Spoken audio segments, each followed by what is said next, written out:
Yo, what's poppin', everybody? Welcome back to the podcast, another episode of Caffeine and Green with your man, Connor Cardenas. Before we get into it today, I just want to give a huge shout out and thank you to all of my homies over at Steel Mill Coffee in Oceanside, California. Of course, I'm talking about my homies Anna, Giles, Lil C, Riley, and of course, Shay. If you haven't been over there yet, go on in, check it out, grab a coffee, and say what up to all my homies. If it wasn't for them, we wouldn't have a place to do the podcast every single week. So thank you guys so much. Head on over to Steel Mill Coffee today. And if you guys haven't already, head on over to www.caffeineandgreenroasting.com and check out that. It's a blend with dark chocolate and bold, and it's the OG of the Caffeine and Green coffees. And also, you could check out the Victory Lap coffee inspired by my homegirl, Liav Clockley. It's a single origin Tanzania coffee. It's a little bit more tropical and light, so it's completely different from the Issa blend. And then also, coming up April 1st, 2021, we have the brand new coffee collab with Shieldless Skateboard Magazine, which is going to be called The Morning Sesh. It's a single origin Colombia coffee, and it's very, very good. So be on the lookout for that, guys. www.caffeineandgreenroasting.com today. Okay, my guest today is the brand new pro skateboarder for Lurkville Skateboards. Of course, I'm talking about my homie, Andy Mack. That's right. He came on the show, and it was absolutely necessary to get him on, I felt, within the last week, because he turned pro last week, and I wanted to have it, get his emotions and just kind of get how he was feeling while it was still fresh. It was an amazing conversation. We shared a bunch of laughs, and then we had homies in the studio, which was super awesome, so it just made the vibe that much better. He talked about coming from Iowa 12 years ago. He talked about, being in the closet and coming out and being the first openly gay pro skateboarder in San Diego. I mean, it was an amazing conversation, and it was by far one of my favorite podcasts to date. So I really hope you guys enjoyed as much as I did. So without further ado, my homie, Andy Mack. This is your time to shine, homie. Let's go. Caffeine and green. It's your boy Connor. What's good? Good. Caffeine and green. And we're live. Andy Mack. This is it. Welcome to Caffeine and Green, sir. I'm gonna crack this. Thank you. Quick. Yeah. Cheers away here. Cheers. Salute, sir. Salut. Welcome to the show. Thanks for having me. Dude, I'm just gonna get right into it. Let's do that. You said you're like, I don't really know what's going on, but I'm about to break it down for you right now. When you come on the show, sir, I just get straight into it, and I'm just like, you're the brand new pro skateboarder for Lurkville Skateboards right now, my G. And I have to say, I'm extremely excited. When I saw it, I was disappointed that I didn't go. I didn't know about the fucking party, but that's also why I wanted to have you on the show, because I was like, thank you, dude, It was, due to COVID, obviously, it was like a limited capacity situation. I wish I could have invited all my friends in all the world, but there was only so much room for so many people back there. So for sure. It was what it was, and God, I just want to say thank you for everyone that showed up, or thank you for everyone that watched the video afterwards. Dude, yeah. And was hyped on it. Dude, you rip. You fucking rip. Oh, thanks, man. I don't know what to say to that. Yeah. No, dude, my favorite trick, I think, hands down, in your part was the tail drop to board slide. Because what? Why are you looking at me like that? He doesn't agree with it. I told him that's my favorite trick, and the reason I'm going to tell you why it's my favorite trick. Now tell me. That's for everybody who's wondering. That was Ray looking at me. He didn't agree with my trick selection. But dude, that's fair. The nut factor on that one is so high. Like, you're just jumping. Yeah. It's like you could easily just sack it. And to me, that's dope. If you could see the bails on that thing, it was me tight rope walking down the fucking rail, because I would jump onto it from the tail drop and stick, and I would have to run down the rail. That happened 2 or 3 times until I got it sliding. You didn't nut it though? I did not nut it. You're lucky. Man. That would have been the end of that. Dude. And then I also think one of my other favorite tricks was definitely that line with the back tail, then half cab nose slide, body varial. Yeah, thanks. I tried to do that trick at multiple spots, but I wanted to do it in a way that wasn't shitty and pivoted. I don't know. I wanted it to be a fluent looking thing, and it just worked out at that spot. And The Iowa homies that live in LA now. Shout out to all of them. Kyle Jordan, John DeMoranville, who's like repping Lurkville now, and Preston Weimer, all those guys. Yeah, they took us there, and so they made it happen for us. Showed us the spot. Sick. Do you have a favorite, clip that you have in that whole part? All of it. No, I mean, I definitely have a clip that I'd be like, I worked so hard for that, and then like everything else, like Ryan didn't even want to use this shit, and I love Ryan to death, but we would take like votes. It'd be like Ryan, me, and Chris sitting down editing, and it would be like just Survivor style, like, all right, we're voting on this, yes or no, like 2 out of 3, and I did this backflip kickflip on this recycled plastic bench, and it was probably 3 different sessions, 2 hours of me trying this shit because I'm not that good at skating, dude. So I gotta fucking stop playing. All right, so however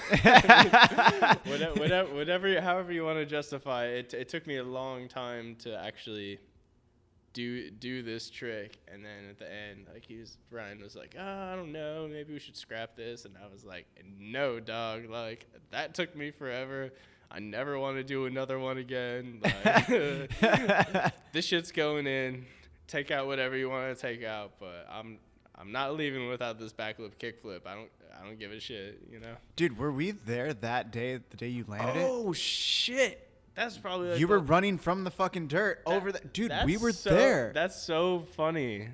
I didn't even realize that till just now. Holy shit. Well, same here. That's how. Yeah, I'm burnt. I'm burnt also. Yeah, I'm like.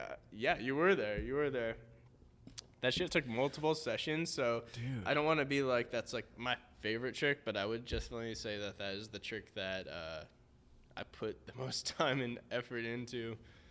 I mean, like rail skating and gap skating is just like, do you have it or do you not? And like, are you gonna like? Sometimes it can take like 10 or 15 minutes to do like a rail trick. Like it's just like.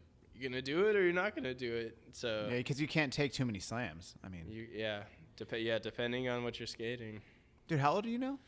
Yeah, here's the real crazy thing is I'm like 33, and I've never heard of like 30-something-year-olds getting turned pro. So this is like absolutely the weirdest, craziest, most blessing thing that could ever happen. But I never expected it. I gave up on being like a pro skater when I was like 25, dude. I was like, there's no way. What?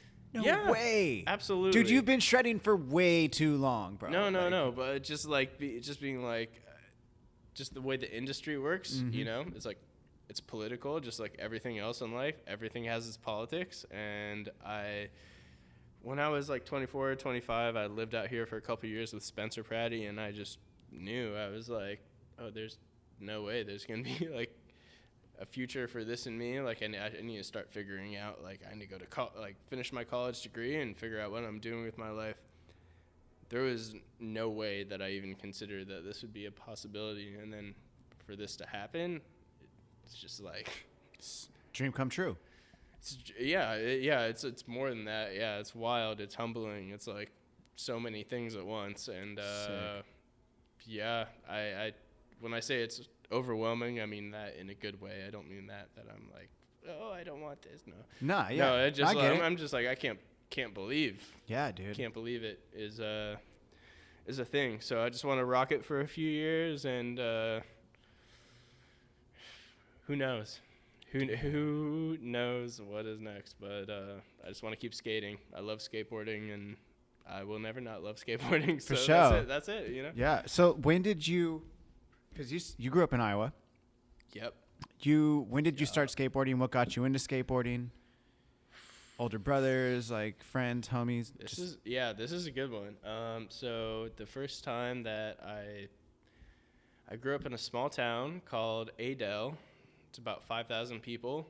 Wow. It's about 20 to 25 miles outside of Des Moines, which is like an actual real city, a real cool place in Iowa. I have so much love for Des Moines. And I'm going back there soon in May.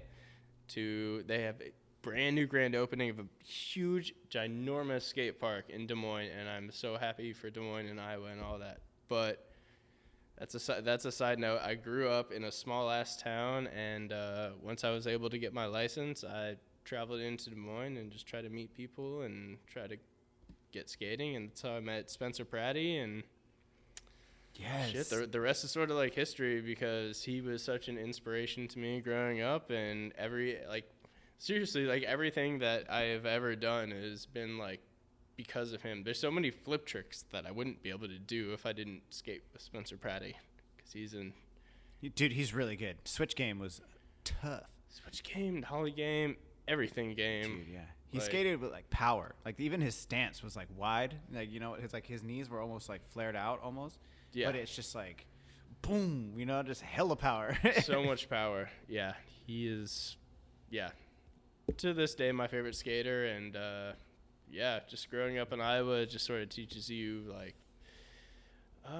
be thankful for what you got, because there is like some nasty ass skate parks out there, bro. Some crazy ass skate parks that people in California would be like, what? Like, what? Yeah. Never. But I don't know. I guess it is a blessing, but I think I've skated in California for too long, so now I'm in Nancy also. I'm like, oh, there's cracks. This could be better. I mean, yeah, but I mean, there's also crusty spots in mainly ditches. There is. Yeah, mainly there ditches is. though. But so wait, so who did you start skating with? Like when you started skating? In Iowa? Yeah. There's this dude, Kenny McCabe, in Adel, Iowa, that I started skating with, and Tyler Stanley was a senior in high school back before I was about to be a freshman. So I was still in middle school when I moved to Adel, and they got me skating. And this other dude, Sean Webb, there was like maybe 4 or 5 of us skaters in this small ass Iowa town, and it was not a cool place to be skating because people fucking hated you. I remember I got arrested one night because this is so funny. I was jumping off a Wells Fargo ATM in Adel. I was jumping off the top of it, and for some reason or whatever reason, they had video footage of it, and all of a sudden I was like getting arrested at the age of like 15 or 16 for just jumping off it. Yeah, I was like trying to like acid drop or like roll off. Oh, you were skating. I was skating. Oh, you were skating. Okay. I was skating off the top of the ATM. It was maybe like a 8-foot or 9-foot drop. You know, my best. This is before Jaws, but that was my Jaws impression, I guess, before Jaws. Yeah. Some stupid ass shit, and yeah, this cop came through, and that's when I knew. I was like, damn, I need to get out of this town because wait. Skating is not cool here. Wait, so when did who did you start skating with though? Because like you're already doing acid drops and stuff. Like when did you start? Like who got you into your first board and stuff like that? My first board, or like did you see a skateboarder who inspired you to be like, damn, like this fool did an ollie or a kickflip or something? I don't remember that. No. I just knew that I was. I'll just be blunt about this shit. I just knew that I was a fucking loser. I tried playing baseball. I tried playing soccer. I tried all these other sports, and I was a loser. And everyone on the team that I was with, it didn't matter what the sport was, I was the worst. And so they hated me. And I just remember all that, all those bad feelings, and I just wanted to do something where, like, I was in control. And so that way, if it wasn't a good outcome, all right, it's not on me. Like, I remember so many times, like, teammates being bummed on me in, like, middle school or whatever because, like, I let a goal go through or I was a shitty pitcher or, like, this and that. And I'm like, damn, this is, like, so, like, think about it. For anybody, like, that's, like, pretty heavy to put on a young person's shoulders, like, it's pretty heavy. So it is, but it made you stronger. You feel me? It did. Yeah. It definitely did. And I just wanted to do something so independent where I'm like, the only person that I have to disappoint is myself. And for sure. Yeah, I think that's like the best move I could have made because I I still disappoint myself to this day. So I've But been, dude, you're I've been a pro true. though. You're pro. So dude, you might not have been the best baseball player or the best basketball player or whatever. You feel me? That's or like true. soccer player, let a goal through, whatever. But bro, you're a pro skateboarder. I mean, that's way harder.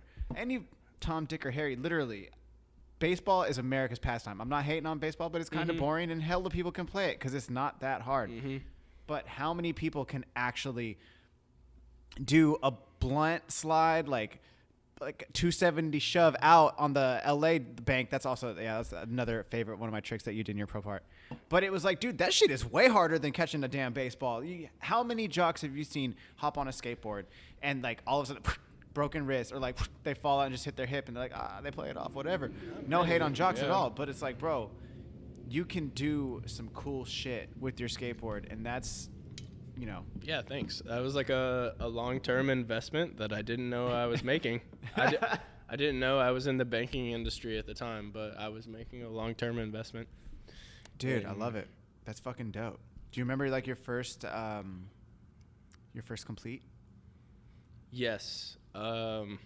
This is hard to believe, but I was so blessed that my first fucking skateboard that I ever got was ordered from CCS, and it was a Keenan Milton board. Yes. Back when he, of course, he's still around, like fucking one of the most legendary styles ever. Still love his skating every fucking day of my life. But yeah, Keenan Milton with Venture Trucks. Dude. I those two things I definitely remember, and they're at my mom's house in Maine. In Maine? They still exist. Yeah. What? Yeah. Dude, you kick it out there? I do, but because she's much older, I haven't seen her since the pandemic started. For sure. So I expect to see her maybe later this year once we both get vaccinated. Dude, what's popping with the lobsters out there?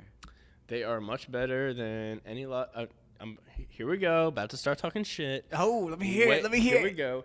Way better than any fucking lobsters that you're gonna find in Mexico or the fucking Pacific Coast. It's just the water is so much saltier that there's so much more flavor in the fucking lobsters. You can't even step to it. Don't even fucking try. Don't even fucking try, bro. Dude, I have best. not been out there. I've heard about, like, they're hella big too, right? They're hella big. It depends if you want like a hard shell or a soft shell. But bottom line, nothing is going to be more flavorful than a lobster you pull out of the Atlantic Ocean in Maine and you have right there on the spot. Don't try to fly that and to a different state and be like, oh, Maine lobster not here. No, it's been in a fucking airplane for 24 hours. That shit's not real. You have to have it on the spot. You know what I'm saying? Yeah. I'm pretty hardcore on that. And I love it. Yeah, that's it. But then have you been out there too then? Like being a California born and raised boy, I'm not going to lie. Mm-hmm. Definitely moved up and down the state, but Cali. Like, let's just be real. Yeah. I don't really know a lot of seasons, and I definitely don't know about when people be jumping off their damn balconies in, like, Speedos and, like, swimming caps into, like, fucking 4 feet of snow. And that's in, like, Maine, right? Yeah. But Maine and definitely Russia. I've seen that. I've watched too many TikToks probably. But Dude, yeah. definitely Maine though. I've seen like Yeah. location. Like, have you been there when it snows that much and you just like can hop in and disappear? I have not been. When my dad was sick, I was there for a winter, and it was like sort of sad and depressing. But I mean, I will just say this about Mainards is that they are definitely a strong, hard-willed, individualistic people. Bunch of hard asses. I would not want to fuck with a Maynard. A Maynard. I think What does that mean? I think It's like a person of Maine. yeah, like a person from Maine. I think that's what you're supposed to call them. Oh. I think some people call them maniacs, but I don't think that's as respectful. That's kind of cool though. I think is- I would that go with is like a maniac. a Be like, maniac. what? I was like, I'm from Maine. That's You're way like, sicker. I'm from Maine, but I'm sober, so I'm fucking chill. Why you call me a maniac? I'm fucking, Like, yo, maybe you should drink some. Like, you know what I'm saying? You feel me? Yeah. All right. Sorry. I digress. No, but so, dude, I want to kind of get into some questions. I figured while we were doing this, I would ask you throughout the show of like what people have asked. Okay. because as you know, I mean, for people who might not understand, we went on Instagram and I asked, I was like, yo, if you have questions about Andy Mack, holla at me. What's poppin'? And I saw that. I encourage people to talk shit too. I was like, dude, you know, I'm not really about the shit talking, to be honest, because I talk a lot of shit, but like with homies, you know, like just like yeah. just like try to be funny. I want to be funny more than anything. You're so much more positive than I am. I'm a negative Nancy. Ah, son. Come on now. All right. Okay. Let's see. Oh wait. Okay, here. This is a good one because I don't want to go into. Some of these are like, dude, like look at this. Oh wow. Like, dude, no, I got like in-depth, detailed questions. Yeah, that one had 5 steps to There's it. 5 steps in this one. Holy shit. There's like 1, 2, 3, 4, 5. This is another 5 right here. Fucking flattered. Dude, people want 5 steps into a question about me? What the fuck? Yeah, dude. I got you, G. I am unimportant. Okay. First one, easy. Does turning pro have any immediate change to your day-to-day life? This one, easy, probably easiest question Easiest so question. far. Hell no. Hell no, bro. I felt like I had the irony of that one. Yeah, dude. I mean, whoever asked this question, sorry, but no. I think there was more pressure on me at the last month of filming and getting this premiere set up than anything else, and I will never put more pressure on that than me ever again. I'm just skating. Did you know you were turning pro? Yes. Oh, you did? I did. I don't know if I'm supposed to reveal that, but yeah, I was told a couple months beforehand, and oh, dope. So I think the pressure of that really fucked me up for a little bit because I was like sort of in charge of like getting a place to get the showing done and. Oh, dope. And that, yeah, no, I mean, it was. You got to choose your own party, son. I love that shit. Yeah, no, it was because you can't let yourself down. Yeah, exactly. Yeah, I just didn't want to fuck anything up, so. Nah, G, you killed it. Yeah, no, thank you. So. Dope, man. Answer to that question is no, I would not ever do anything very differently. I might even be lazier. I'm sorry, Tyrone, if you're listening right now. Stop it. I'm just kidding. Bro, yeah, nah. I was about to say, that's a lie. Yeah, I know. Let's see here. Oh, dude. Okay. If you could go back in time, what would you tell Andy, fresh to SD from Iowa 12 years ago? Oh, dude. I like that one. Holy shit. That's actually a pretty good question. I just don't know if he would listen. I honestly don't think he would listen because I was so scared and so awkward and so used to being like weird and unsure of myself. I don't even know if he would listen to what I would want to tell him. I would say,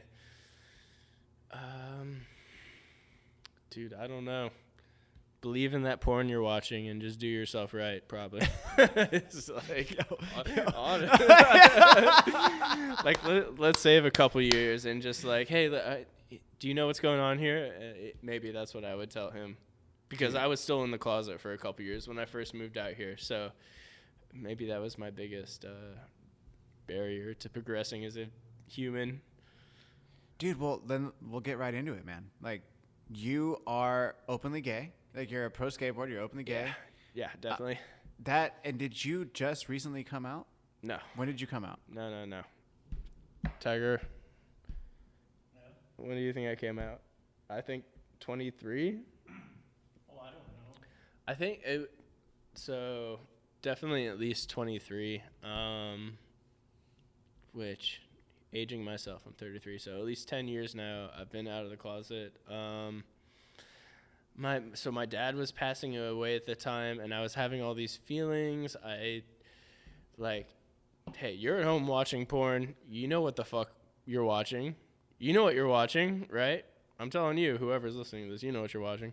So it got to a point where I was like, is this just curiosity or is this actually a thing? And I knew my dad didn't have that much longer to live. And so I really just wanted to like tell him, be like get it off my chest. I didn't want him to like pass away without like knowing how I really felt. So that was sort of like a big catalyst. And then everything else sort of just like really followed that. Like, breaking it down to your friends is sort of like a first really good step, and then, I mean, it just gets easier with time. So if anyone out there is listening, I can promise you that everything gets better with time. Everything gets better with time. Dude, that's fucking amazing. Yeah, that's all I can really say about that is, yeah, it gets so much better with time, and you will love yourself so much more, and you will feel so much less conflicted. So that is, I'd say 23. 23. And were you already here in San Diego? Yeah, I moved here when I was 21. Bless Spencer Pratty and Nate Myriad's heart for letting me move in with them at the New Roofs, a.k.a. the Blue Roofs in Claremont. Was that the apartment complex?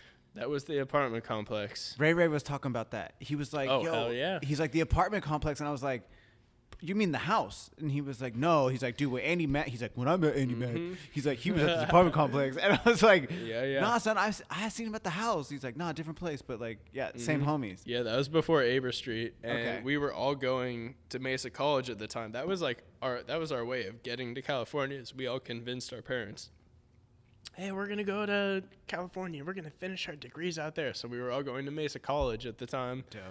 And working at the Papa John's down the street. Oh, by the 7-Eleven? Yeah, the Genesee. The Genesee one. Dude, that was like home base for like 2 years. Like, yeah. We got into some shit there. And and Nick Patrick, he also shout out to Nick P. He also lived in the same complex later on. We moved next door from the Blue Roofs to what we called the New Roofs, which had green roofs. So they were somehow new to us for whatever reason. Well, they weren't blue, son. They weren't blue. They were green. And there was hot tubs, and there was gates, and there was gates. So we all moved there, and Nick P moved in, and that was like just sort of like the new start of some Iowans moving out and charting our own course out there. All three of you were from Iowa. Yeah, correct. But Nick Patrick's not from Iowa? He's from Cedar Rapids. Oh, Nick Patrick is from Iowa. He is from Iowa. Is that who was coming tonight? He was going to come tonight. Dude, okay, I was telling Ray that. I was like, bro, I was like, he said his homie Nick P. I was like, is it Nick Patrick? And he's like, that's the only Nick P I know that hangs out with him. I was like, because like, I was like, yo, I talk to Nick all the time on Instagram. Shout out, Nick. I see you pimping. I love your work. But like, that's the thing is like, I was like, dude, I hope it is Nick, because it'd be dope to like really like talk some shit. I wanted him to come. I was like, he would be hilarious on this. Like, you'd be my, I mean, I don't even know. What's Bullwinkle's homie, the squirrel? I'm trying. Rocky. Yeah, thank you. He'd be my Rocky right now. I mean, I don't know. For sure. But I love that guy. He's working on a skate video himself. So. Is he really? He is. We're trying to get a video going. I've already filmed a couple minutes, and we're just trying to get John to Moranville, the newest Lurkville edition, and then Colin Saluda. Get some parts going. And like maybe, a homie video? Like a homie video. Yeah, it's a homie video. It's going to be a different vibe. And we got some Chris LaRue and Nick Suarez in there too. So, dude. Homies. Chris LaRue. I was talking about him the other day. Because like, I've known you guys for a hot minute. Like, yeah. Chris LaRue, I met even before a couple years before I met you, but I met him with Derm. And Chris LaRue, when first time I met him, he had like skin tight pants on and like a super skin tight like black shirt, and I think maybe his hair was even like spiked. I swear to God, I don't know if it was spiked. I'm sorry, Chris, if that was the case, but it was like he's always had really nice hair. So like it was one of his hairstyles, he right? He had nice hair. He's super nice hair, and he was doing back 360 disaster like rock and rolls, I guess. Like he would like go up and like to rock fake and try to do it. It was on some dude's ramp, and Derm's like, oh, that's Chris LaRue. And then from that moment on, like it was like PD, seeing him around, like he was shredding. And then always. And then, dude, now I was just talking to, no, you're fine. I was talking to Tyrone about this. It's like Chris LaRue's like a fine wine. He just be getting better as he's getting older. It's like, bro, he's in his 30s, right? Oh, yeah. Yeah, he's in his 30s. He's over here front side flipping 8 stairs at City Heights. I'm like, bro, how do you do that? Like, how do you? What? He's good. I mean, on like a fish board or whatever. Like, yeah. He only skates that shape. He will not skate any other shape. Bro. Yeah. Shout out Chris LaRue. Definitely shout out Chris LaRue. Dude, and like like it was like Crystal Rue. It was like Jesse Truck. Yeah. Fucking. Who else was working there? Like back in the day, like Spencer. Back in the day, Spencer. Yeah, Spencer was working there, and I was definitely like the awkward coattail kid. Nah, that was dude, like. you were always so chill, bro. You were always. Was I? Dude, I don't, fuck yeah. I don't know. I mean, I always felt like I was just like I'm awkward here. Nah. I think Jim would attest to the fact that I was like awkward for definitely a few years. I didn't have very many social skills, but You're fine. I picked them up from working in the service industry, which is like a big I thank the service industry for that. Because you're a bartender, right? Yeah, I bartend at Baja Betty's, and you definitely learn some skills when you deal with people all day, and then For sure. it's sort of like it helps your confidence, and then that ended up translating into my skating, where I was like, oh, well, I'm not afraid to like talk shit on somebody if you're being like a dick or you're being fucking weird or whatever. Like, For sure. yeah. So it's like everything is like combined to put me where I'm at. Dude, the reason I don't think I ever thought you were awkward in any way, sense of the word, straight up. Yeah. Thank you. I mean, No, I'm gonna. But like, Donnie. Oh my god. Dude, that was my introduction to you guys. I fucking love Donnie so much. I have so much love for Donnie. Dude, Donnie Van Orman? Yes. Dude, Oh, the fucking best. Like, the I love best. Donnie. Donnie introduced me to you. The very first, dude, my very first time we went to Really? Memorial. I met Yeah. you, and it was Ryan. And we skated, like, that legend downtown that's right across the street from the concourse. And you were like... Oh, that shootout thing? No, it was you had to pop out. I think you were, like, olling over to lip sliding it. Oh, and then you, okay. like, popped out. Because it's, like... if you're going to the concourse and you're coming down that street, I think it's A Okay. or whatever, or Uh-huh. First or whatever the fuck it is. But there was like, it's knob now, so you can't skate it. But it's Right. right by the police station over there. Yep, I know what you're talking about. Yeah, so that was That the first time. And then like a couple days later, Donnie's like, hey, we're going to go night skating. And it was, he's like, we're going to meet up with Andy, Ryan, and this dude, Alex. I think he called him Orange Beanie Alex, or maybe I imagine that because that's what I ended up calling him for a long time. Oh my god. And then we met up. It was like this gap on like in Miramar. Mhm. And Alex was doing nollie frontside big spin. And Ryan was filming. Still so sick, yeah. You were doing backside I flip. think it was backside flipping. Dude, And you were backside heel flipping. backside heel flipping. And then I I- gave up because I kept slamming. I was like, I'm over it. Alex lands his. You get his back. And I was sitting down there watching. And I was just like, fuck. I just like ran over there and then did like the back heel. And then like did like that one leg thing. But I rode it out. And I was just like, dude, I watched you backside flip it. And it was like, it was so buttery. And I was just like, God damn, son. Like, that was like yeah. the dopest shit. So from that moment on, I was like, dude, Andy's always the fucking homie. Like, Hey, I appreciate. feel I me? do remember that session. Absolutely. Like you texted me the other day. You were like, "Do you remember that?" And I was like, "Yeah, you backheeled it. Like I'm pretty burnt, but dude, you're not burnt though. You remembered it. Yeah, Like, I but did. I guess I Alex's like nollie half cab big spin 2 was so like, dude, that was best. so much hype. yeah." How do you feel like that was 12, almost 13 years ago. It's pretty crazy. Yeah, I tell people when people say stuff like that to me, I'm like, well, you know, now I've lived in San Diego longer than I lived growing up in Iowa, because I wasn't born and raised in Iowa. I grew up in Iowa, so that's what I consider home base to me. But Where did you grow up? Oh, all over. I was born in Columbus, Ohio. When I was like a young child, my parents lived in Oakland for a couple years until I was In the Bay? In the Bay. Oh, In the Bay. Sorry. Don't get too excited. Don't get too excited, because I'm about to tell you some shit. And then they were like, "Oh, we don't want to raise a kid here." It's fair. Yeah. It's fair. They're like, "This seems sketchy. We're gonna move to Evansville, Indiana." And then I lived my very young childhood up until about middle school, and then my dad got transferred through Wells Fargo, and then that's when my Iowa journey began, and that's what I consider that's where I'm from. Damn, dude. Yeah, you moved around a lot. Yeah. That's probably why I didn't have very many social skills, because I was like bopping around and never really had like solid friends for a long time. Did you feel like maybe that made you more self-reliant, or maybe like you would,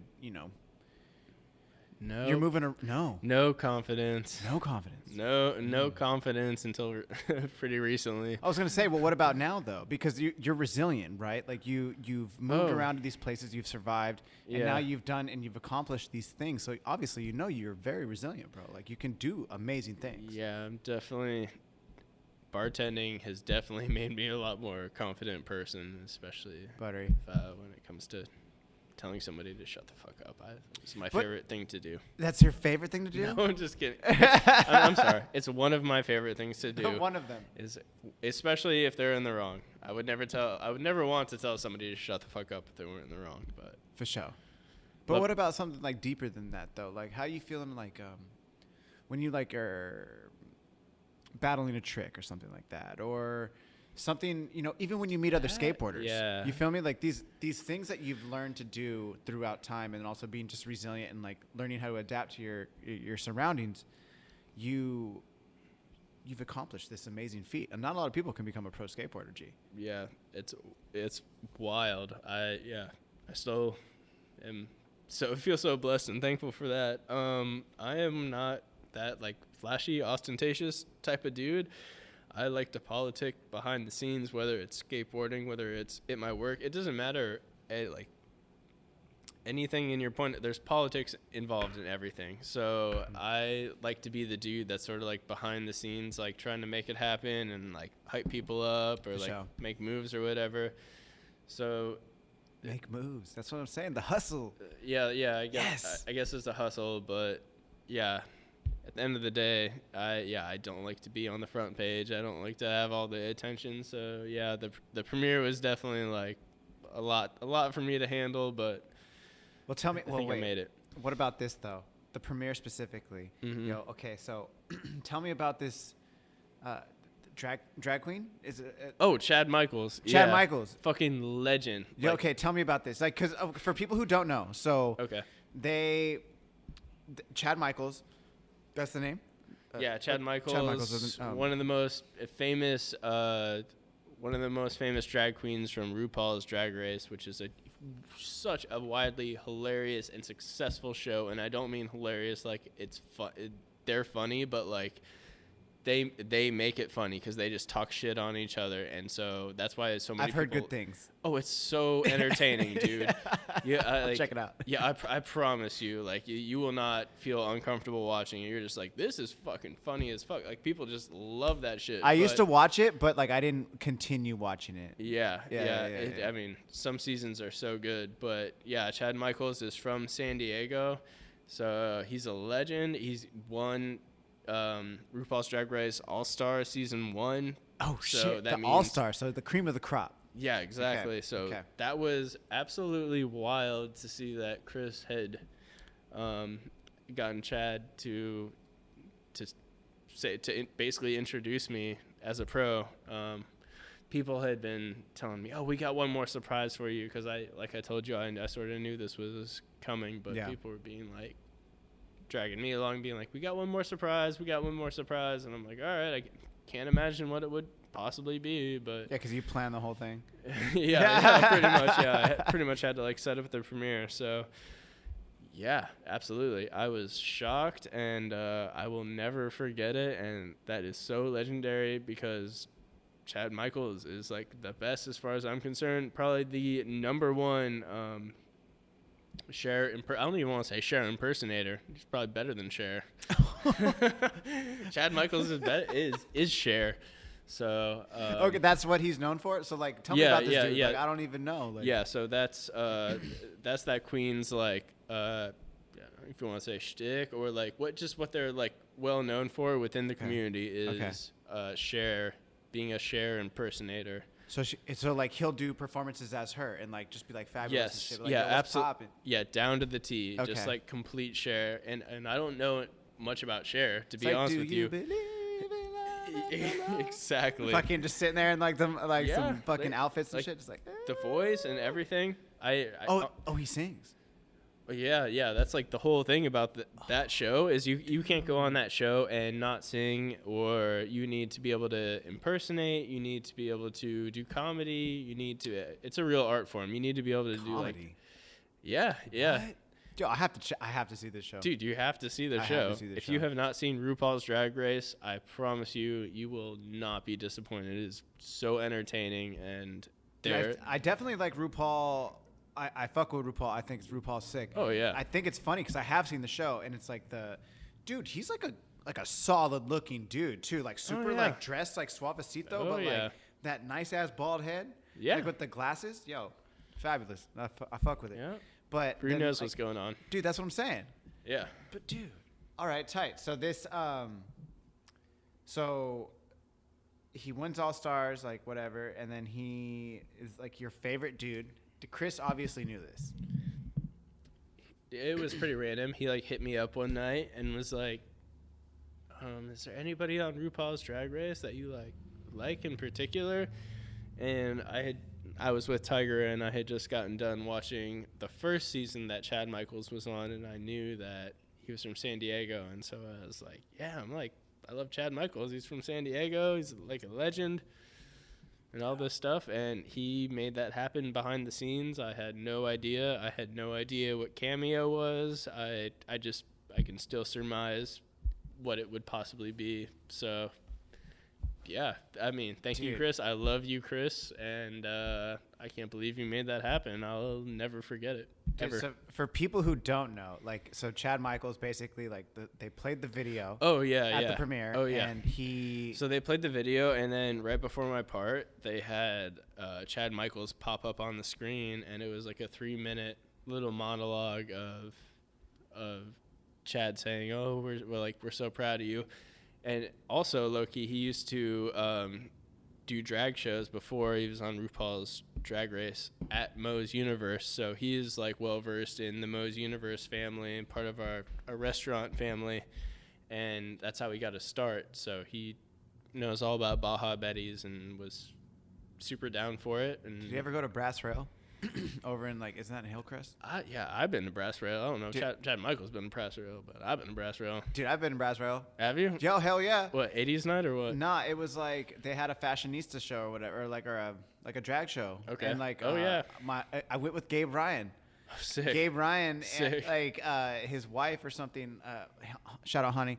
Honey like had a home. I don't know, had a homie or something along those lines, but it was like, hey, do you guys want to go to this place called Brass Rail? We're gonna see a drag show. I was like, I'm fucking down. Let's go. Mm-hmm. And they were like, it's $2 like underovers, like with the Jaeger. Jaeger bombs. Like, it was like a Jaeger bomb or an underover, but there was Jaeger involved in somehow. It was like $2. Okay. And so, watched the show, was drinking those, and then they had like a dance floor afterwards. And bro, they were playing some slaps. I was just on the dance floor. I was just like, fuck it. And I was just dancing, and that was it. That we were just kicking it. That's it. Hillcrest gets it. It's my home base. I love Hillcrest so much. So shout out to everybody in Hillcrest and Baja Betty's and everyone that's been able to make this happen for me. Dude, there's a really good Mexican food spot right over there. What, Los Panchos? It's like across the way from Buffalo Exchange, like on that same street over there. Roberto's? Oh, wait, across from Buffalo? It's like a big-ass restaurant. Oh, that place. Hold on, let me ask Tiger. Tiger, what's up? Breakfast Bitch? Breakfast Bitch? It's called Breakfast Bitch? No, it's right next to Breakfast Bitch. Is that the place with the loud-ass music? Like, yo. It's Lavadero or I can't remember. But it's right next to, it's a Mexican restaurant. It's more authentic. Yeah, they got some pozole there, bro. Ooh. It's so fire. Love some pozole. I love Hillcrest. Hillcrest is G. I love it. Yeah, it goes. Dude, okay, so another question. Do you think the skateboarding community is accepting to diversity as it prides itself to be? No. No. Wow. Dude, do tell, please. No.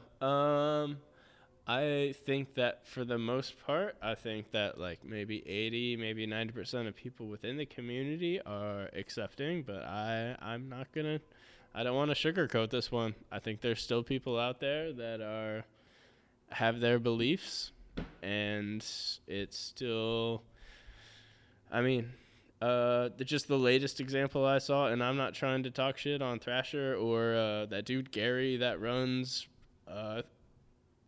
fucking skate line or whatever, but I just saw like this most recent skate line thing, and he was reviewing the pizza video, and he was grossed out by these two dudes kissing and after they landed a trick on a pizza video. And I think for those dudes it was a joke because they're not gay, but they still treated it like it was like a gross thing.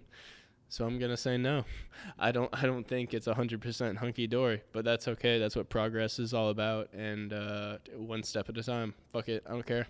So it bothers you that, like, even though he's does it bother me? I mean, any form of discrimination bothers me, but I can't get caught up in every. You know, if I was caught up in every discriminatory thing that I ever saw, I would. You know. Do you think it was like, and I want to ask, sure. Do you think maybe it was like, it might be a joke, so you like, but it's not funny to you kind of thing? Well, obviously it's not funny to you, obviously, yes. Sorry, obviously, yes. Yeah, the joke was not sophisticated enough for me, I guess, is what I would say. Yeah. I love comedy. Make fun of gay people. Gay people are gay. It's fucking funny, whatever, you know, dicks and assholes, whatever, it's funny. But it didn't. The vibe I got from that clip was not. It wasn't like that. It wasn't like that. But hey, maybe I'm wrong. Maybe I'm just a stick in the mud. I don't know. But I just want to say, just to clarify, for the very most part, I really do think that skateboarding is overcome and more accepting of gay people in skateboarding. Definitely in San Diego, definitely with the crew that I hang out with, like the fucking Fuck This Video crew, Zero crew, Tantrum crew, obviously the Lurkville crew, like all the local San Diego dudes. There's like, yeah, obviously I can tell there's no bad blood. But if you're asking about industry, I don't know. Yeah, I was gonna say, bro, I don't think in San Diego you're gonna catch any type of hate like here. If they did, it'd be like, bro, fuck off, you know, kind of thing. Like, kick rocks, my G. You're not even my G. Actually, just kick rocks, hater. You know, type of shit. Dude, okay. Good answer, though. That was fucking dope. Yeah. Oh. Dude. I'm actually... this is a good one. Okay. Andrew Beernut. Oh, fuck yeah. Wait. I'm already... Ask him if Beernut is a better skater or model. I mean, right now, at this Yo, I love Andrew. Shout out Andrew. Like, yo, I'd be liking his photos and shit too, because he's mad cut up, and I'll like even text him. I'll be like, yo, G, he's good so looking. hot. He is so hot. And Tyrone told me that he is going to be a part of a Hallmark movie, coming out soon apparently. So fuck yeah, good for him, because he's trying to act. And he'd be acting too. He'd be acting. And so in our next Lurkville video, we want to splice. I would love, this hasn't been approved, but I would love to splice his clips from the Hallmark movie into the video somehow, because yeah, he's a hot stud, obviously. Sorry, what was the question? That's how much I love Andrew. Dude, I feel like that kind of answered the question. Yeah, but it says, is Beernut a better skater or model? To this date, a better model, but he was. Dude, he rips on a skateboard. Back in the day, he was the better skater, hands down, by far. Had more pop than probably anybody else on the team. Could ollie onto the highest rails. He ollied over what are those fucking Point Loma banks called? They're like people would do like flip into like manual down the steep ass banks in Point Loma. Flip in manual. Or maybe it's not Point Loma. What's the fucking Torrey Pines? No. Over in that area though. Oh, Seaport Village. Shelter Island. Thank you. Yeah, Shelter Island. Shout out Ray Ray. Thank you, Ray. He ollied onto the top of the bar and then dump trucked his way in. And if you go and look at that, you talk about the penny banks. Oh, sorry, the penny banks. Disrespect. Disrespect. Guys. Okay, if you go to the penny banks in Shelter Island, he ollied onto the top of the new railing that they put in and dump trucked in. And if you go and look at that shit is like chest high. He ollie up to it and then pulled it over? Yes. Holy shit. It's fucking insane. Like, that dude was so talented, but I'm sure he has just as much talent in his acting and modeling. I've seen his photos. I've seen his naked body. I'm like, damn, keep that shit up. I don't. You're like really good at skating, actually, and I don't want to see you skate no more. I just want to see you be like naked and act and shit. Like, dude, good for you. Been on like he was on the show. Oh, what? Dude, I had him Sick. on the show, Good. bro. You should listen to his episode. Oh. He came on the show. He told me about like he's been on like over 200 like book covers and shit. Yeah, like, yeah. Oh, the romantic novels? Yeah. Oh, yeah. That's his thing. And so I want him to pursue that because there's no money in relatively speaking, there's no money in skateboarding, but there's money in acting and being a hot dude on book covers. So I want him to pursue that and be successful, and I wish him the best. And he was always so nice to me, so I love Andrew. Dude, so fuck the hate. Dude, Andrew is the fucking man. He was so rad when we came through. Like I had him stand in front of this wall because I used to have people like stand in front of the wall, and he was like, I just was like, hey, hold on, I'm gonna take a photo, and he's like, wait, what do you want me to do? Do you want me to serious or smile? And I was like, wait. I was like, oh, he's a model. He's usually he's used to people giving direction and like, tell me what to do. And dude, he like, boom, just turn it on real quick. I was like, oh shit, there it is. That's the blue steel right there. Yeah, he's a real stud. Blue steel. Yeah, you see that shit? The hair, the eyes, the face. He got it all. He's got it. He did. I'm like, when I watched this footage too, I was like, bro, you were so fucking gnarly. Like that kickflip. Oh yeah. The kickflip downhill. Oh, he's that so he like good. ate shit and then he like did it again though. Mm-hmm. I'm glad he didn't hurt his pretty face. That could have been the end of that shit, dude. He's so good at skating, but I'm glad he didn't fall on his face because damn, that shit is fun. Okay. So good for him. Okay, here we go. Hold on. Oh, okay. Kind of serious question. Okay. I'm worried. What does being pro for Lurkville mean to you? And would you ever consider skating for a different company? Oh, wow. I didn't see that. Like, I didn't see the bottom half of that question. Part? A different skate company. Oh, that, Sorry, Tyrone. Yeah, I am, sorry to tell you, Tyrone. No, I would never skate for another. No. I mean, this is like a true blessing. I'm already fucking old, so like, what the fuck would I ride for? Hell no. No, I love Lurkville. I love everything about it. I'm blessed. I'm truly humbled, and I would never skate for anything else. And so thank you so much, Tyrone and Julian. What was the first part of that question again? What does excuse me? What does being pro for Lurkville mean to you? Yeah, we went over this one. We did go over this one. Okay. I suck. I don't. Yeah. You suck. You don't suck. Stop. Okay. Okay. Okay. Here we go. Ask him about his first meetings with the team dudes and passing the BK, Dolan, and Tyrone tests. Oh damn! There was a test. That's maybe Spencer helped me out with the Chris portion of that. Just getting to meet Chris. For the longest time, I thought I was like, Chris fucking hates me, dude. Chris LaRue? Yeah, Chris LaRue. I love Chris. We were like such great friends. But no, for the longest time, I was like, damn, that dude doesn't like me. Why did you think that? Because he's gnarly. Just like he is. Like as a human or like a skateboarder? But well, definitely both. But okay. As a person, like being down at the shop back when, he's just like I don't know how to put it into words, but he's just sort of more like to the point, and you can tell he has opinions, right?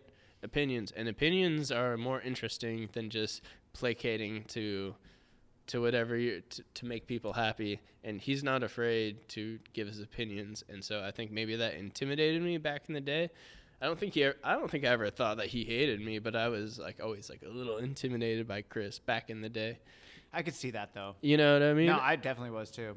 And BK for whatever reason, BK was a little easier for me to like jive with because he was just sort of like off the wall, just sort of, he's like a different type of dude, and I'm like I was able to, I think, connect with that. Maybe so I hope you're not listening, BK. I hope you don't take this the wrong way, BK. I thought you were like a little weird, and I'm a little weird too. And I think we were able to have that weirdness bond, and we could talk about movies, we could talk about like the most random shit ever. So I was able to connect. And then I don't even know if Dolan was a part of that question, but yeah, Dolan's definitely part of the question. Dolan and then Tyrone. I would have to say that I've had the least out of all those four people. I've had the least amount of interaction with Dolan, but he's been super cool. He's tattooed me. I have a pineapple tattooed on me thanks to him, and we've had some close talks. I came out to him back when he was like tattooing me back in the day, and he's a great guy. I wish the best. I know he like fucked up his knee wakeboarding last year. So I hope he gets better, and I can't wait to skate with him soon.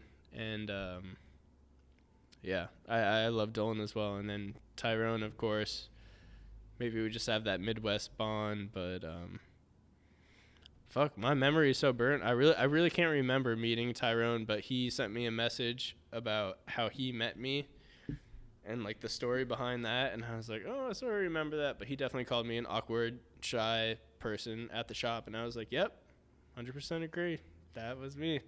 I was like always like in Spencer's shadow, and that's interesting that you see yourself that way, bro, because like I said, whenever I saw you, I didn't see that you were in his shadow. I just was like, those are the homies. Oh, Spencer's there. Yo, Andy Mack's over there too. Like, okay, tight. Like, that dude, I don't think I always saw you like as a ripping skater. Like you, dude, honestly, to be honest, you guys, like how I perceived you guys, specifically you and Spencer, you guys were with Ryan. And like for sure. Ryan was like very intimidating. He was kind of aggressive. Was he? Dude, in my opinion, my I God. thought Ryan was like super aggressive. And I was like, I didn't know because he was like too cool. Like almost, you know. Yeah. Yo, I love Ryan. I've seen Ryan now. Like, I'll chop it up with Ryan, no problem. But at first, like for sure, during those years, because you guys were so good, and I definitely was not as good as you guys. And so I was like, fuck, I gotta hang out with those guys though. Like, cause like, yo, you're better, and you guys just had this different mentality about skating. Cause I had just moved here as well, and so it was like meeting new friends. And then I saw you guys, and you were all clicked up. And then like you guys were like with like the Skate 5'8" dudes, and I was like, oh shit, son! I Like, don't even know how that happened, dude. Like, that was crazy. It's the most random turn of events that could have ever happened. But like, apparently Spencer had ran into Ryan. He had moved to San Diego just 6 months before I had, and that was my only way to like know some. I had to get the fuck out of Iowa at the time. I was at a dead end, and I had to get out, and so. Yeah, Spencer had already met Ryan by the time I linked up with him to move in with Spencer and Nate Myriad at the time. So he had already met Ryan, and that was like just like our homie that was like down to film and was a skater and all that. And that's just like sort of naturally how that happened. And then as far as meeting up with the Skate 5'8" dudes, I think it was just because of Spencer's completely outgoing personality. At the time, I was not an outgoing person. I'm much different now. I'm a lot more outgoing now. But at the time, I agree. I was very awkward and socially like pretty meek. So I just sort of followed along with Spencer. And dude, Jamie Palmore and Jimmy Cow, Tyler Surrey. Those three dudes, and Nick Lamb as well, who was out there. Oh, dude, yeah, Nick Lamb. Yeah, oh, I owe those guys. So when you want to talk about like pro skaters that are actually fucking cool, those are actually fucking cool pro skaters. Because I have met pro skaters, I won't drop any names. I've met pro skaters that are fucking dicks and fucking assholes, and those guys are not them. They're not them. So I thank you, Jimmy. Thank you, Jamie, Wes, Tyler, Kellen, all fucking cool, super humble, respectable people. I love you all, and I mean, it's all been a part of the journey. So, dude, that's so dope. Yeah, love that's those like guys. The mafia dudes. I mean, that goes back to like talking about like the San Diego skate fuck community. yeah. I mean, it's like, dude, everybody here is so fucking chill. Yeah, it's like I won't say who this pro skateboarder was, but he's like one of like the 9 Club guys. Like he's like one of those contest skaters. I'd love to hear it. But like, I'll tell you who it was though. Yeah, but, like, yeah. I'll tell you after. But, like, I'll tell you. You tell me, and then I'll tell you afterwards. Because I got somebody to talk shit on. Okay, perfect. Got you. Perfect. But like, I was in Colorado, and I was in Denver specifically, and my homie was like, "Yo, come to this bar. Like, this dude's here." And I was like, "Yo, this is sick. Like, I want to meet this fool," kind of thing. Never meet your heroes, right? Well, he's not a hero, but it was just like, okay, good. He was like a homie. Well, you are right though, because there's definitely some people that I've met. Like, you know, who I'm talking about. You definitely know who I'm talking about. Yeah. Anyways, but like. This dude is like, like, where you from, mate? And I was like, da, da, da, da. Oh, he's Australian. He's Australian, yeah. it's not any Zero guys or anything like that. It's just like another Australian skater. Okay. And I was like, oh, I'm from San Diego. He's like, it fucking sucks there.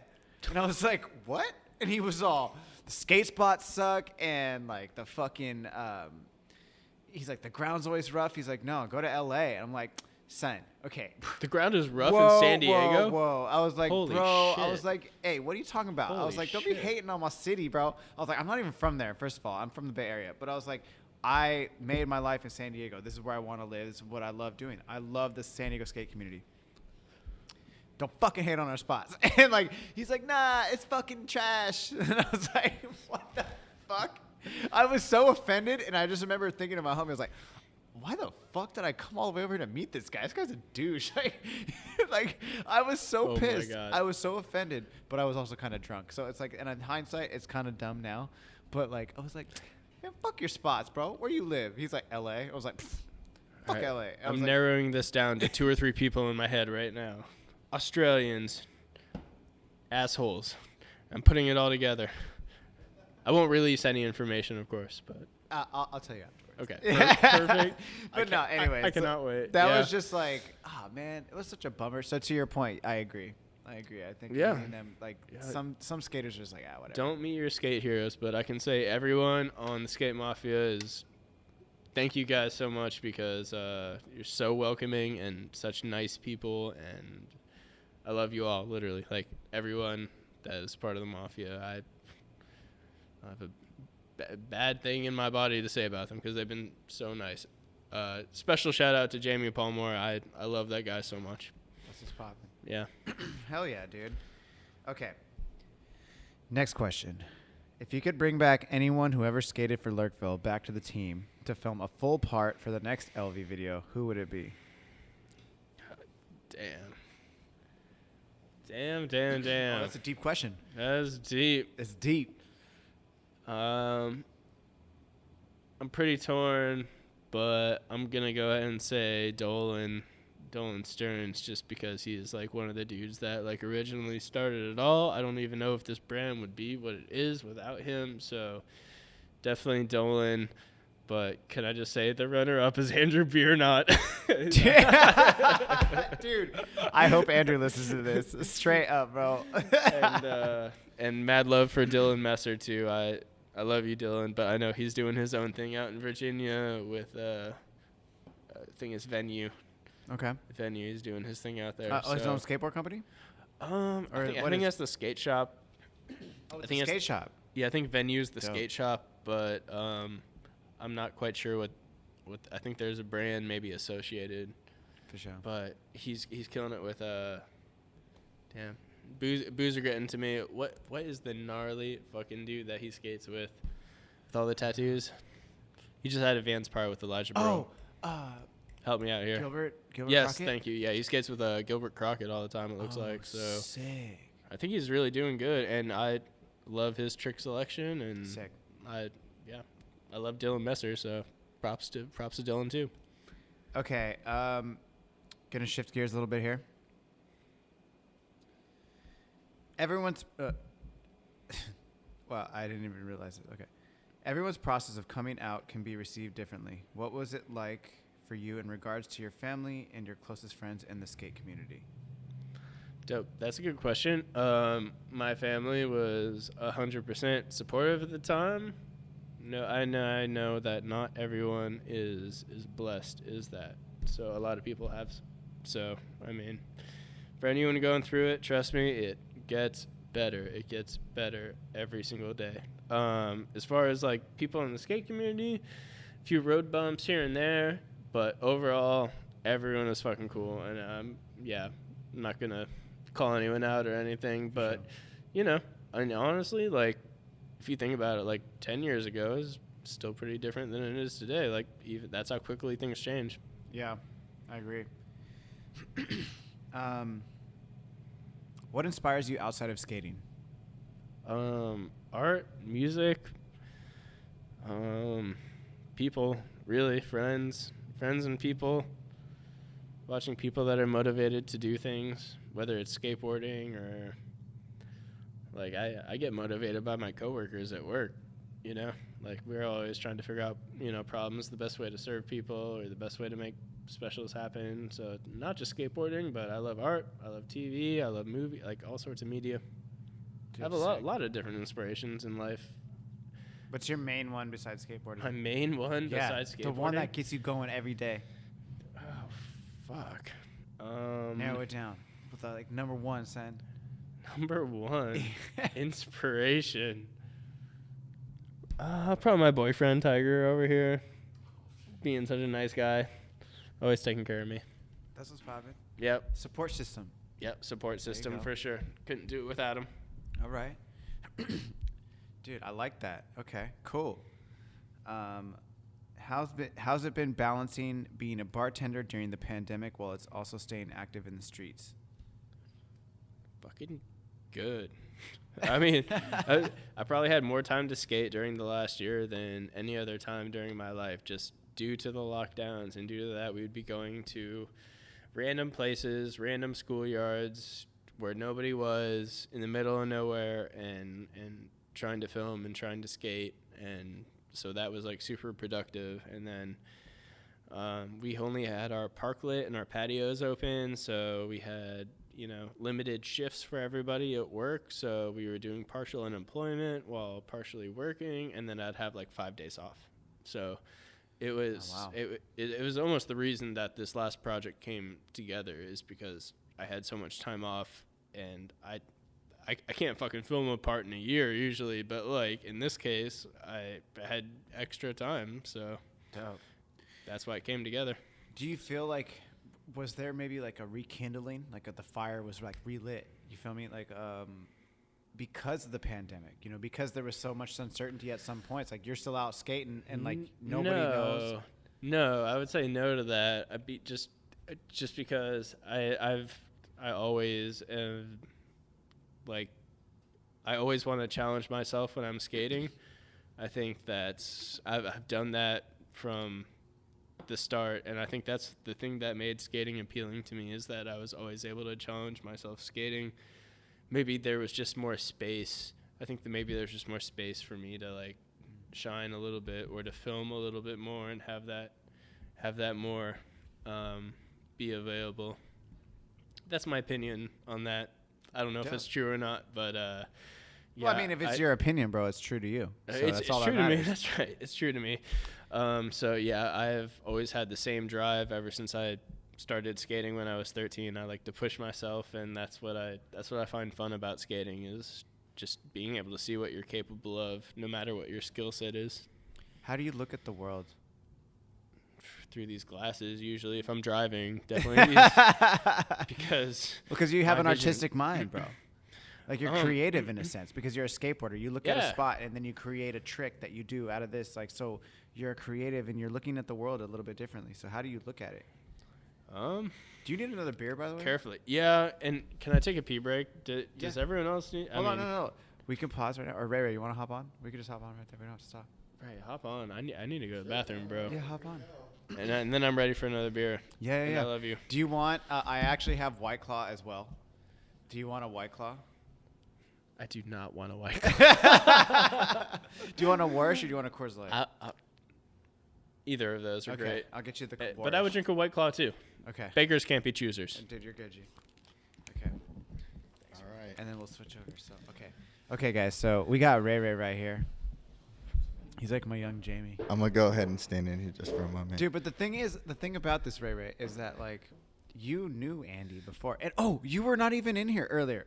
Okay, so remember we were talking on the way up here. You were like, "Yo, Andy, Mack, Spencer, and Nick all used to live together." Yeah. So Nick is from Iowa.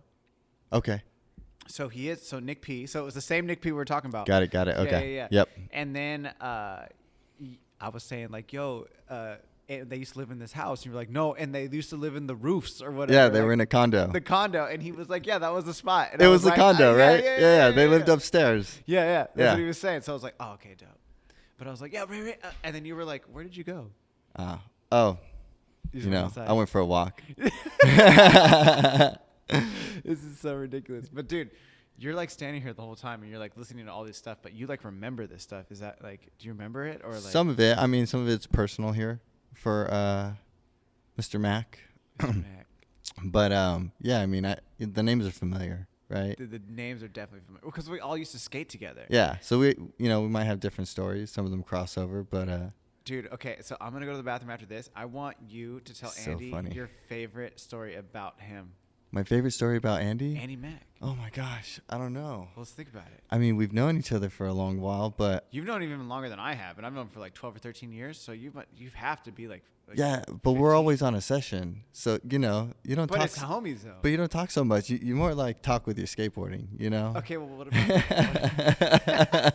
You're like, What yo, about- you're like, yo, I see you, I saw that. All right, all right, hustle and motivate. But like, was there? How about like a favorite memory of like a time when you skated with him? Yeah, man. I don't know. I got nothing to really say. I mean, I think more so like partying, like being back at the spot when Donnie used to live in Mission Beach, Oh, okay, talk about Don. right? Oh yeah, like anything with Donnie involved. I'm sure everybody else was there. Every picture okay, fun fact, Donnie. We have to take a photo with you doing the fucking Skate Mafia logo. The right way. The right way. Yeah, you botched that photo, Yeah. buddy. We have a picture with Wes, and he's like throwing it just like I know. the I opposite don't know. way. You gotta like. He knows. He already knows. Andy, okay. Ray Ray's gonna you take. We'll do this here. Take my spot. I'm gonna go to the bathroom. Oh, really? Yes. Boom, right there. Just go like that. Oh man. Econo seat. Andy's on the keys now. He's got the controls in hand. Got you, Andy. Heavy. Don't even worry about it. All right. No worries. You're running the show now, bud. Love it. I guess it'd be like we'll just put them both here. Okay. Perfect. Thank But you. yeah, so Andy, I want him to talk to you about like skating with you, or even Donnie. Yeah. Yeah. I'd love to talk about Donnie. Yeah, we can talk about Donnie. Yeah. Kinda- Love that guy. Kind of was trying to ask me what my favorite story was about, a time that you and I had hung out, and I'm just like, God. There's so many inappropriate stories. okay, that- good. I was Yeah. like, honestly, I must be really burnt because I don't remember. I was like, I'm sure we Oh all my partied God. together. Yeah. There are stories that I would love to tell, but just not online. Yeah, that's fair. But yeah, I just remember growing up with that.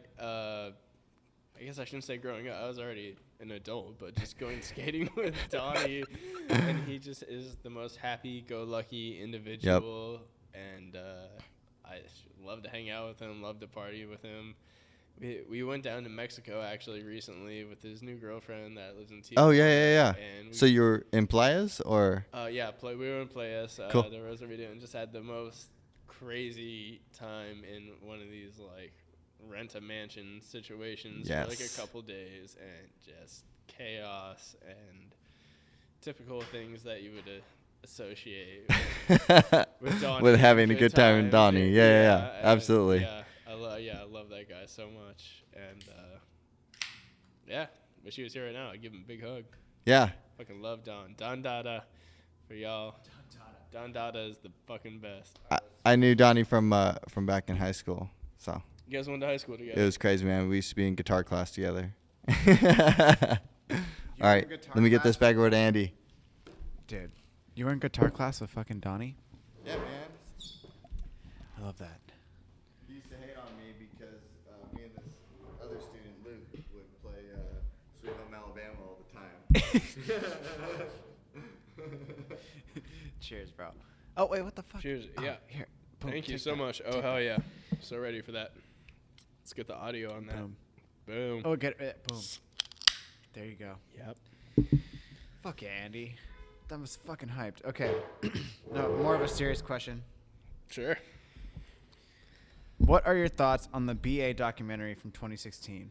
Do you think it positively impacted gay skateboarders to feel more comfortable with being open, or was it more generalized depiction about the experience of being gay in skateboarding? I feel sorry for the person that sent this question because I have not seen the documentary, and I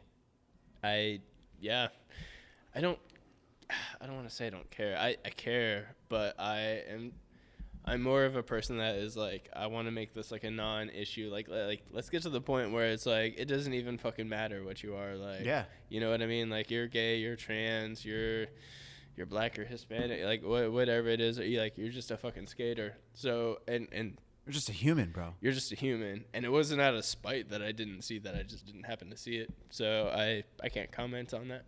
For sure. But I'm interested. To whoever wrote that, now I'm interested and I would like to see it. Okay, so there's another question. It says, how do you feel about more? Okay, I don't understand this question, to be honest. How do you feel about more representation of queer identity in skating with board brands like Glue and There? I don't. Is that a company? Yeah. Okay. I think I can feel that. That's good. That's all good.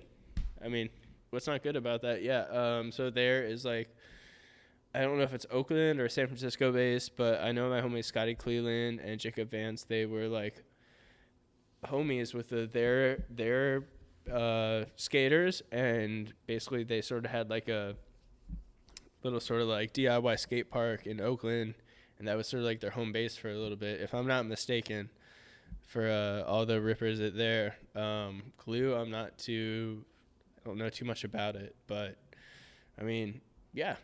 Wait, so are cool. those two separate companies, Glue and There? I think so. Okay. I think so. I'm familiar with There. I'm a little less familiar with Glue. But I would just say that. Do they have, like, and because I'm asking because I don't know. I've never heard of these, but, like, is there, like, sure, a bunch of queer identity skaters? Yeah, queer identities, trans, LGBTQ. Okay. Like exclusive board brands? Yeah. Okay. Yeah, okay, I know that's the situation with There. I'm pretty sure about that. I don't know as much about Glue, but okay. Yeah, and I don't know how I feel about that. I'm a little bit torn both ways, because it's like, if you're gonna have like a brand where it's just like it's only LGBTQ like skaters, then it's like, are you sort of doing the same thing that like maybe like a bunch of straight skaters would do, like, and not like, you're, by being so inclusive, are you not being inclusive to everybody? I don't know. Maybe I'll get so inclusive, you're not being exclusive to everybody else. Like, yeah. Or I guess not inclusive. You'd be right. Yeah. But I mean, at the same time, I love to see every voice represented. I am not in any way talking down. Yeah, hating or whatever. Yeah. Exactly. I'm not hating on it, but I'm just positing that thought. Like, well, is that weird? It's on the sink. It's the second faucet to the left. I apologize. Yeah. That one right there. There's some cups right over. There you go. Sorry about that. No, dude, that's amazing. Like, as a person who doesn't know, I don't know.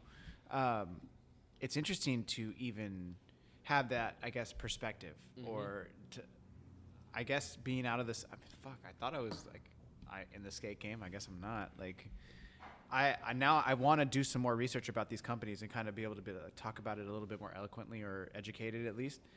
But I like hearing your view already about it, because it's like, I would think the same thing. It's as a person I'm looking on the outside, it's like, oh, they're just doing exactly what they would be done to them, which is understandable. Yeah. But if we're gonna be more open, it would be like, hey, like, we're accepting of everybody, kind of thing, right? Like, in theory, I guess. But damn, I guess I can't really speak on it. I'm torn. It's a tough situation. I'm also torn. It's like, I mean, like, how far does it go? But from what I've heard, they're very inclusive. Like, that their crew up in SF or Oakland or whatever, that they just want everyone to come and shred, which is like super cool. But I definitely am like sort of weird against the idea of being like, you have to, if you're not a part of this community or you're not a part of this subset of culture, then like, you're not gonna ride for us, like, type thing. Like, it's like that's sort of being weird. exclusive. Like, hey, you can only, like, yo, this is not inclusive. It's exclusive. Like, you can only be this way. Like, only ride with us for this. Exactly. I just don't want it to be like that, and I don't know if it is. I don't pretend to know what it is, because I'm not a part of it. So it doesn't bother you either. So it's like, because you're on a team with dudes who are just like, but it doesn't, like, at the same time, it's even weird saying that to me, because it's like, bro, you're still a human. Like, I don't give a fuck. And like, and I mean this in the best way. Like, I don't give a fuck what you do outside of, like, that, because that's perfect. You, G. Yeah, that's perfect. Like, yo, I fuck with you because I know what we have and like the memories that I have with you. You're a fucking rad dude. So like, cool. Like, yeah, thank you. Like, Right back at you. And, you feel me? Like, that's what I would rather be known for. But maybe there's other people that would rather be respected for other reasons or whatever. But like me personally, I just want to be a skateboarder first, and then human, dude, human, bro. Like, human first. You're so much more than just a skateboarder. Like first and foremost. Yeah, but that being said, I'm happy to represent the LGBTQ community. I'm happy to do it. I'm happy to do it for real, and but also I just want to be a skater. Well, dude, like on your first pro graphics, like I mean, you have the LGBTQIA, right? Like fucking all the acronym in there. Yeah.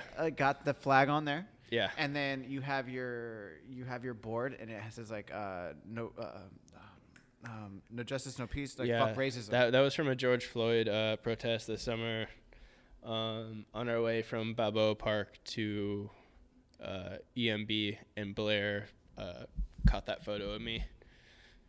I don't know why I had myself. Was that the Rolling for Rights one? Oh, I think that. Yeah, I think that's the Rolling for Rights Fuck one. Fuck yeah, we were all there, son. Yeah. That was a great fucking day. I'll never forget that day. I got plenty of clips from that day on my phone. I love that day. So good day. It was a good day. We need more of that in the world, and I think skaters are a part of that because we're pretty we're open to all sorts of walks of life, and we're pretty just open in general people. That's what's popping. Yeah. I love it. Let's see here. What's a misconception young skaters have about being a sponsored skateboarder?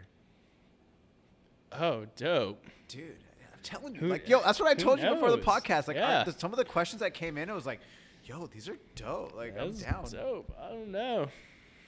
That it's just fucking rainbows and sunshine and honeys and pussy and just fucking living the dream. Hot tubs, Cadillacs, Rob Dyrdek inviting you on what's his fucking show called? Fantasy Factory. Ridiculous. Yeah, sorry. We're past Fantasy. Damn it! I fucking dated myself, huh? That it's ridiculousness. No, I mean, maybe that's what I see as the misconception, but I think I would rather to have young kids know that what's more important is to do tricks the right way rather than to learn them the fast way, and that establishing human connections is even probably more important than just being a cool dude to your fellow skaters and humans. Yes. That's what I would tell people. Dude, I love that. Is more important than I don't even know what it means to be sponsored, but well, like the bonds that you've created with, like, say, Chris LaRue or BK or Dolan or anybody along the way, even anybody you've mentioned in this podcast, the bonds that you've created are like lifetime bonds. Oh, for sure. Like, it's helped I'll never grow forget. As a person, Never forget. I'll never forget these bonds, for sure. Do you think you're ever going to move back to Iowa, or is this like where you're going to be at for right now? Probably not move back to Iowa. I think I already mentioned this. I'm going back in May to see that skate park open. Or Des Moines. Yeah, Des Moines. Back when I was 15, they were telling us we're going to get a really nice skate park. And it's been almost 20 years, and now it's about to actually happen. So I'm gonna go back for that. That being said, I don't think I would ever go back to live in Iowa. I'd love to live in another country, to be honest. Maybe Mexico, or maybe somewhere in Europe, or somewhere else, and just diversify. But for the next, here's my 5-year plan, guys. I'm probably going to stick in SD for the next at least 5 years and continue to do what I do because I love it, and I love all my friends, and I love all these relationships, and just out of respect also that they decide to give me like a board, like let me try to film one more part, we'll see how far this will take us, but I'm not going to be pro for 25 years like Darren Navarrete. And you don't know that. Stop saying that. You don't know that. I Dude, definitely. Phil might be around, and you might still be shredding. You might be like Tony Hawk, fool. Like, all right. I saw him on SportsCenter today do a backside 540 ollie. Who? Saying, Tony Hawk. Oh. I'm just saying. I thought it was Darren Navarrete. I was like, hell no. Nah, like. Yeah, Tony Hawk for sure, legend. You know what I'm saying? Like. Yeah. You don't know, because like you got the body, bro. Like, you're healthy. What? What? He said, that's a glowing, yeah. I'll take it. No, I'll take it. I think, bro, I don't know. I might just see the positive side of it, but like, bro, like you look like you're healthy, G. Like you're skating good. Like we should hang out once a week, at least for my mental health. I think just so you get some like positive reinforcement. Yeah. I'm like, all right, I'm healthy. I'm looking good. Bro, I'm not doing this shit. I seen you on Dowdy's page, like you fucking shirtless and shit. You're like, yo, over here drinking beers, whatever. Like, yo, bro, you're good. That's my new Grindr profile pic, taken by Ian Stribling on our SF trip. Shout out to Ian for taking that Grindr profile pic. Thank you. Wait, what's Grindr? Are you kidding me? Ro clearly knows. Okay. I mean, I have a feeling based on what you're saying right now, like it's like a Hinge or something, like a dating site. Yeah. Okay. Yeah. Okay. Completely sex-based hookup app. And so that was it. Okay. I got you. All right. I got you. If you want to go farther into that, you let me know, Kano. I got it. We'll go pick up what deeper. you're putting- I like how you're looking at Ray Ray the whole time you're saying. Yo, okay, I get it. Okay. I didn't know that. I'm sorry. Yeah, that's what Grindr is, dude. I fucking, bro, I don't feel like I'm old, but like I just uninformed more so. You're not old. Like I'm kind of old, bro. I'm older than you. By what, months? 35. How many months? Bro. They're 33? Yeah. Okay. Cheers. All right, Okay. cheers 30 to club, that. son, all day. Tell me that when you're 40. Dude, fucking shut up, bro. I'm halfway there. Gee, I'm just like, that's what I'm saying. Like, I mean, I skate. I'm not gonna lie. I skate now. Like, the pandemic helped me definitely get back on my board. Before the pandemic, when I was skating with Ray Ray, I hadn't been on my board in a long time, bro. Like, it was bad. Yeah. It was fucking bad. We all He take gave me a breaks. I didn't even have a board when me and Ray Ray started skating. He's like, "Do you have a board?" I was like, "No." I didn't even have a board. I don't know how long I haven't had a board for. And then he gave me a board, and I was like, obviously, like, I know how to ride it because I've been riding a board for my whole life. Sure. But, Never forget. dude, it was, like, clunky and rusty. And it was, like, doing no slides was, like, oh, damn, this is tight. You know, like, kind of relearning shit. Mm-hmm. And then it got to, like, a peak for sure. When there was just, like, a couple tricks, I was like, oh, it's kind of, like, it's back on kind of thing. Like, it's feeling. But then, you know, it's like definitely started to like steady decline again because work's happening again and stuff. But, bro, you're like still fucking doing it. Like, I watch you skate and I'm like, fuck, like, how is he still like? I don't know, especially with the amount of partying that I've been doing. I literally don't know. I mean, I think it's my Tiger, actually. Another shout out to Tiger. He got me an Ancestry. I'm adopted, by the way. Random disclosure. And whoa, we can't just like graze over this. Like, oh yeah. No, we'll just go with that. And so he got me was it 23andMe? Yeah. Tiger 23andMe, and turns out that I'm like super fucking Irish. So I was like, oh, this sort of makes sense now. I didn't just like I party way too much and like still am able to skate. But what else are you? Are you just like full Irish? It was like Eastern European, I think. yeah. So you're European. Yeah, if anything else, I was like Lithuanian or like something else that was like can heavily take the load. And dope. Yeah, he's like mad Lithuanian also. But yeah, basically that's it. I don't know. I need to slow down on the partying, but at the same time, I've been pretty blessed by the fact that it hasn't derailed me in any major fashion. I've been able to.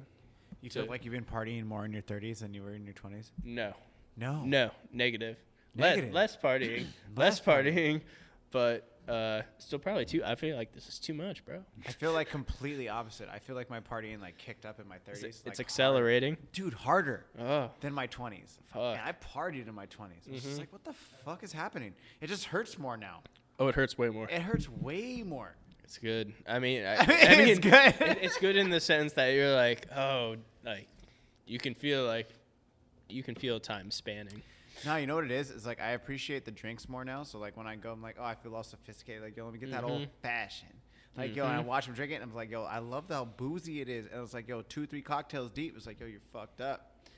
I'm not an alcoholic. I'm sorry. This sounds completely bad. But like we just did like a coffee cocktail for this pop-up that I did last week. Sick. Bro, I was drinking and I was like, this is dope. Like the cocktail, like the Tell tequila me about it. and like What is it? Tell was me like about a it. spicy horchata. Okay. It was like, it was like reposado tequila, cold brew, cinnamon. Yeah, that's right, bro. You're a fucking bartender. Yeah, dude. yeah. No, So it was like tell me about cinnamon it. syrup, 2 ounces of cold brew, some reposado tequila, and Bailey's. Dope. And it was like a spicy horchata. Shout out Marco Maestoso. Like the fucking Yeah. Shut up, Marco. I'll have one of those at 2 p.m. tomorrow, maybe. dude. No later. It was so good, bro. It was like That if you sounds like delicious. horchata, it was, Yeah, horchata's good. and it has coffee in it. It has coffee, it has Dude. tequila. Do you like find inspiration in being a bartender? Do you like All the time. creating? Yeah. All the time. And not in creating drinks. It's mainly with dealing with Tiger. people. Oh. Dealing with people is where I find inspiration, and it's my favorite thing to do, actually. It's why I love my job. It can be really I enjoy just like skating. Like I enjoy like a challenge or something that's hard to deal with. I love the competition of trying to like we all say it's a numbers game at our work. We'll all try to outsell each other, but beyond that, I mean, I just love dealing with the public and trying to make people's lives better. I know I'm never going to be a nurse or a doctor, but I know this is like a super weird way to say it, but like I feel like I can make people's lives better by working as a bartender. Right now I'm basically being a server because there's the pandemic and no people can be at the bar. Yeah. But I feel like I can make people's lives better by just, talking to people and listening to their problems and whatever else it is, and that's why I love my job so much. That's why I haven't left my job for 8 or 9 years. Dude, I'm gonna tell you right now. Okay, so before the podcast, we were talking about eye contact. Okay. Yeah, it's bad. No, you were bad at first. Really you were bad at first. Yeah. But now, like, bro, you're so comfortable now, and you're killing it, and you're talking to me, and like, yo, bro, you're facing me, and like, I love it. Oh, good. I fucking love everything. Like the way that you're talking is so passionate about it, but you're also facing me and you're looking me right in the eye. So like, I feel it, bro. Like I love like what we're doing right now. I just wanted to tell you that real quick. Yeah, for sure. Like, well, thank you. Cause my eye contact has been really bad for a long time. And a lot of the managers at my work know that. G, you're killing it. So do you have aspirations of maybe doing like your own bar one day? Because like, no. Okay. I don't want that stress or that. I would rather work for somebody. As far as aspirations go, I have no idea. I have a couple things that I've been thinking about, but owning a restaurant or bar is not one of them. Working for one would be. Maybe more upscale kind of fine dining? Nope. Fucking tried to do that shit. Got fired. But one of the only jobs I ever got fired from was in La Jolla. There's this French restaurant called Tapenade. I worked for them for a couple weeks, and the manager was also gay, actually. He was like a highfalutin gay French motherfucker. He's like, Andy, I don't think this is really gonna like working out for. It's not really working out for you, is it? And I was like, no, this isn't working out. This is like really stressful for me. Like, okay, we're done. So that is like the only place I ever gotten really fired from. And then from there, I went to Baja Betty's, which, if you know anything about Baja Betty's, is the exact opposite of fine dining, highfalutin bullshit. And I've been there for 9 years, and I've never been happier. So I could work there until retirement, as long as like all my body, like recently my wrist has been fucking me up, so I can't really like. It's been hard to pour margaritas and shit, but I don't know. I love Andrew Biernot. Get me into a fucking acting gig. I'm not really good at acting, but I'll play a background role. You just want to hang out with Andrew. I just want to hang out with Andrew. I want to see what's going on with Andrew. And beyond that, I have a terrible voice. I could never be a musician, so we're just gonna work from there. I think I'm a pretty good bartender. Okay. I can just roll till death with that. That's it. Love it. I fucking love it, Andy. That's it, yeah. Dude. I got nothing for you on that one. Sorry. I was really scraping for something like what I would want to do. You're and totally fine. I'm like, nope, this is all unrealistic. Bro. Andy, you did fucking great. Dude, like you fucking killed it. I love everything about our entire conversation. And plus, because, homie, like, we were talking through text the other day. I was like, Yeah. I don't know if I said it, but in my head I said it. I was like, unintentionally, you're one of the oldest homies that I have.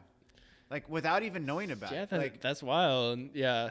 I met you almost around the same time that I met Ray Ray. Like, it was, like, very simultaneous, if you will. I met Ray Ray at work, and I met you guys on my own at Memorial.